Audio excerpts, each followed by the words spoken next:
উমর যেখানে তরবারি নিয়ে গেলেন নবীকে মারার জন্য, ঘুরে গেল আর একদিকে ঘরের কাছে গিয়ে শুনে সামনে গিয়া শুনলো যে তোমার বোনের জামাই মুসলমান হয়ে গেছে।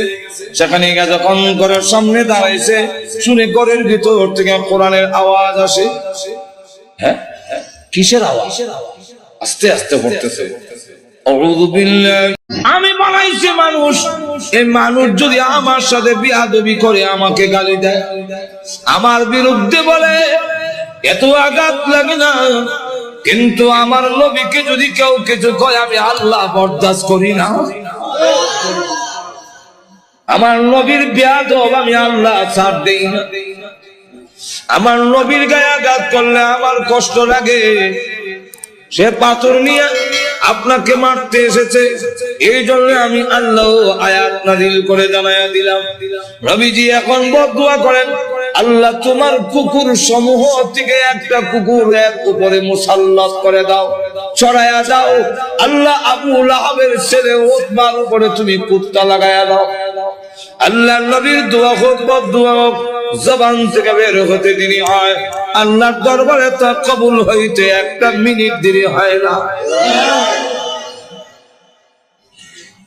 আর না হয় উমর যেখানে তরবারি নিয়ে গেলেন নবীকে মারার জন্য, ঘুরে গেল আর একদিকে ঘরের কাছে গিয়ে শুনে সামনে গিয়া শুনলো যে তোমার বোনের জামাই মুসলমান হয়ে গেছে। সেখানে গিয়া যখন ঘরের সামনে দাঁড়াইছে, শুনে ঘরের ভিতর থেকে কোরআনের আওয়াজ আসে। হ্যাঁ, কিসের আওয়াজ? আস্তে আস্তে পড়তেছে, আউযু বিল্লাহি মিনাশ শাইতানির রাজীম। উমরকে কি পড়ে কলজা দিছিল না? বিসমিল্লাহির রহমানির রহিম।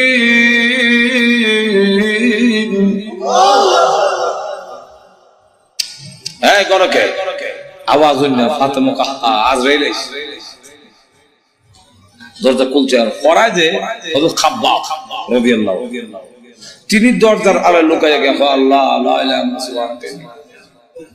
বোন এবং বোনের জামাইরে তো একবারে মারবে না। উমর তো আমারে দুই টুকরা করলো, তরবারি আতুই আছে, দরজার আড়ালে লুকাইয়া খালি খতমে রসুল।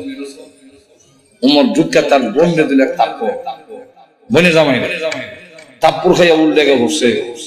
বোন বাধা দিয়ে আমার স্বামীরে মারো কেন? দিলাম তোরা। বোন যখন থাপ্পড় খাইছে, কানে পর্দা হইতে গেছে। বোন তখন কয়, শোনো, তুমি যেমন খাত্তাবের ছেলে, আমিও খাত্তাবের মেয়ে।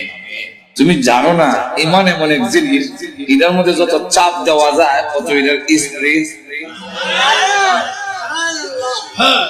ইমানদার এমন এক জিনিস, যেটা যত গুতা দিব তত ভালো। গুতা দিত না, চিড়িয়াখানা গেছে, দেখে চিড়িয়াখানা এক বেটা গিয়ে দেখে পিঞ্জিরের ভিতরে রড দিয়া বাঘ টাপ খাইতেছে, দেখছেন না? তো চিড়িয়াখানা এটা তো উন্মুক্ত না, সে যেভাবে মুক্ত বড় ধরে খাইতো এভাবে তো খাইতে পারে না, সামান্য খাওয়ানো ভাই। ধর্ষণার্থী একজন দেখুন না, এক লোকটা তো এটা শুনছি বাঘ, এটা দিয়ে ছাগল। বাঘে না মানুষ দেখলো তর্জন গর্জন করে, এটা দিয়ে কিচ্ছু কয় দিছে সাথী দেব বুঝা খাওয়ান ঠিক ভাই হয় না, তোমার পুরা কি কামড়া গুতা দেশ করে জানাস না ভাত গুতা দিলে ভালো উঠবো, যেমন গুতা দিছে এমনি হাত হাত করে যেন খাইছে, জুতা মুজা হাতে হারাই একটা দিচ্ছেন তো ধরে কোন ঠিক কেন ফাতেমা ডাক দিয়ে ভাই তুমি যে আমার চট দিছে মনে করছো আমি বন্ধ হয়ে যাবো? সুস্পষ্ট করে বলে দেই, সত্য ধর্ম গ্রহণ করছি, মারতে পারো, জীবন গেল সাথে। এখন এটা নিয়ম। মানুষ যখন দ্বীনের উপরে ইসলামের উপরে অটল অচল থাকে, তখন তারা আল্লাহ সাহায্য আসে। আর যারা নির্যাতন করে হেরার দিলের মধ্যে আল্লাহ ডর ঢুকায় দেয়। তোমার কয় ইয়া তো মারলাম তো সামলাইতাম পারি না, কি পড়ছিলে দেখো না, তোমাকে দেওয়া যাবে না। কেন? এটা কোরআনের অংশ।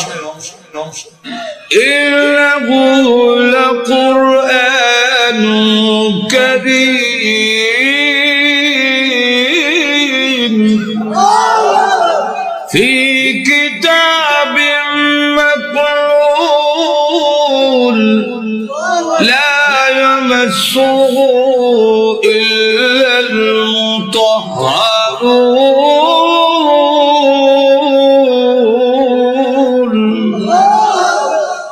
সম্মানিত কোরআন লোহে মাহফুজে সংরক্ষিত, এটা স্পর্শ করা যায় না অপবিত্র অবস্থায়। তাহলে কি করতে হবে বলে গোসল করে আও, কাকাররা তো মুত্তা পানি লয় না, তুমি মুত্তা পরিষ্কার হয়ে আস দিছে হন করেছে কোরআন পড়ে। তাহা মা আনজালনা আলাইকাল কুরআনা লিতাশকা, ওই আয়াত পর্যন্ত গেছে ইন্নানি আনাল্লাহু লা ইলাহা ইল্লা আনা ফা'বুদনি।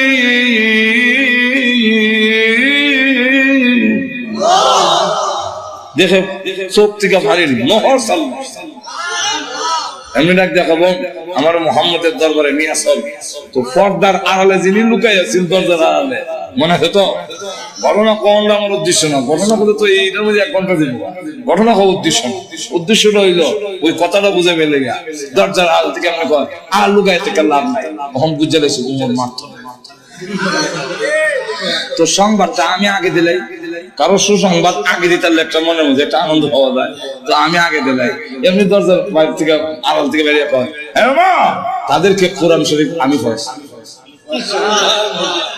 আচ্ছা, তো আপনাকে সুসংবাদটা দেওয়ার জন্য বেরিয়েছে, তো লুকাই আসলাম কি সুসংবাদ? দারুল আরকাম গোপন ঘাঁটি, যেখানে দিন প্রচার করা হয় লুকাই লুকাই এখান থেকে, এর নাম ছিল দারুল আরকাম। এই দারুল আরকামে গত রাত্রে আমি বিশ্ব নবীকে দোয়া করতে শুনছি।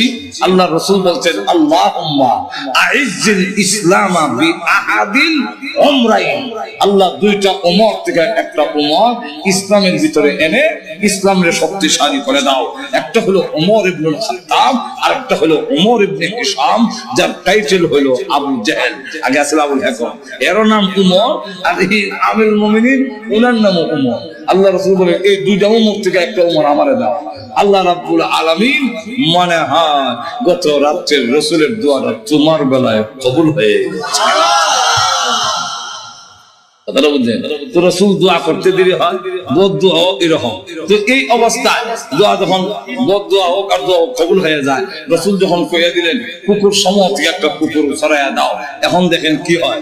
আবু লাহাবের ছেলে উতবা, সে সিরিয়ার থেকে ব্যবসায়ী কাফেলা নিয়ে আসতেছে, রাস্তার এক জায়গার মধ্যে বিশ্রামের জন্য তাদের গমের বস্তা খেজুরের বস্তা বসে, এমনি দেখে পাহাড়ের টিলার মধ্যে একটা ভাগ বসা, খালি মাথা ঘুরাইয়া আবু লাহাবের ছেলে উতবারে ভালো করে দেখে, যেমন বোঝা যায় গোয়েন্দা অফিসার আসামি দেখতেছে। এমনি সে ডাক দিয়া কয় ও আমার সাথীরা, বাঘ যেভাবে আমার দিকে চায় এতে বোঝা যায় মুহাম্মদের বদদুয়া কবুল হয়ে গেছে। তো রাসূল তো বলছিলেন কুকুর, এখন তো বাঘ, উল্টা দিন না, উল্টা না, রাসূল কুকুর দিয়া বাঘই বুঝাইছেন, এরাও বুঝছে। কারণ রাসূল বাঘ কইয়া কুকুর কইয়া কুত্তা বুঝাইলেন কেমনে? কুকুর মানে বাঘ, বাঘ মানে কুকুর, দুইটার একটা মিল আছে। কি মিল? চতুষ্পদ জানোয়ারের মধ্যে কুত্তা হাও আলগি দিয়া পেশাব করে, আর বাঘও হাও আলগি দিয়া পেশাব করে। তাহলে মুতায় মুতায় দুইটার একটা মিল আছে। হাইওয়াতুল হাইওয়ান নামক কিতাবের মধ্যে এই ওটা দিছে। এখন আসুন, দেখা গেল এই অবস্থায় সকলে আপনি আমাদের ছেলে, সর্দারের ছেলে, আপনার সিকিউরিটির ব্যবস্থা আমরা করবো। ভয় পাচ্ছেন কেন? সিকিউরিটি তারা করবে, সিকিউরিটি কত সিকিউরিটি বন্ধ করলে খারাপ হিসেবে লোক নাই, মানুষ এরকম বহুত ঘটনা। গজব আসবার হইলে ফিরাইতে পারে, এমন দেখা গেল সিকিউরিটি দিল, তখন তারা সব গমের বস্তা বুঝলেননি আর খেজুরের বস্তা একত্রিত করে একটা উঁচা পাহাড়ের টিলার মতো মানে সেখানে জায়গা করে দিয়ে বলেন আপনি সেখানে ঘুমান, আমরা নিচে ঘুমাবো। বাঘের নিয়ম হইলো আগে যারে পায় তারে খা, তা আমাদেরকে খেয়ে না মেরে ফেলবে, এটাকে তো ঘুমা মানুষ সব ঘুমাইছে। হ্যাঁ, নাক ডাকা, যখন নাক ডাকা কারণ বলছে বাঘে কয় আমার যাওয়ার টাইম। আল্লাহ যাইবার আগে গন্ধটা তোর নাক ফিট করে দেয়, এই গন্ধে যারে পাবি তারে ধরবি, উল্টা হটা ধরিস। বাঘ গিয়া যতটুকু ঘুমাইছে সব থেকে চেক করে, কারণ প্রত্যেকের শরীরে আলাদা একটা ছোট সময় বাইসাব যখন কোথায় গেঞ্জি রানবে, আমার গেঞ্জি রানছেন তখন কোন গেঞ্জি আব্বার কোনটা বাইসাব বুঝতাম আর নিলে থাপ্পর হম উল্টা হলটা নিলে তো না হল লাগাইতাম, না করে লাগাই বুঝতাম এটা আব্বার গেঞ্জি, এটা বাইসাব গেঞ্জি। গন্ধের শরীরে একটা গন্ধ, বাঘে গিয়ে সব থেকে চেক করে গন্ধ তুমি নেই, আমার আসামি কো মাথা ঘুরাই দেখে বস্তার ঘুরে একটা নাকটা তাহলে এটা দেখে বেরি লাভ দিয়ে বস্তার ঘুরছে, ওইটা নাক লাগাইতে পারে, এই যে আমার আসামি বলা হচ্ছে নিচে নিয়ে মাথা এখানে, পা এখানে, হাত এখানে, নারী বুড়ি আলাদা আলাদা করিয়া মাছের ভাগার মতো সরাইয়া বাঘ আবার গিয়ে চিলাত বসিয়া অলৌকিক দৃষ্টিতে তাকে দিয়েছে। এরা ঘুম থেকে উঠতে যখন চিৎকার দিবে, আমি আনন্দ করব, আল্লাহ এবং নবীর দুশমনরে আমি খতম করেছি। এরকম কেন সিকিউরিটি দিলাম, সিকিউরিটি আমাদের শেষ করে বেড়াচ্ছে, আমি করছি। আল্লাহ তখন আয়াত এইগুলো শানেন, আয়াত নাযিল করে বলে কুতিলাল ইনসানু মা আকফারহু,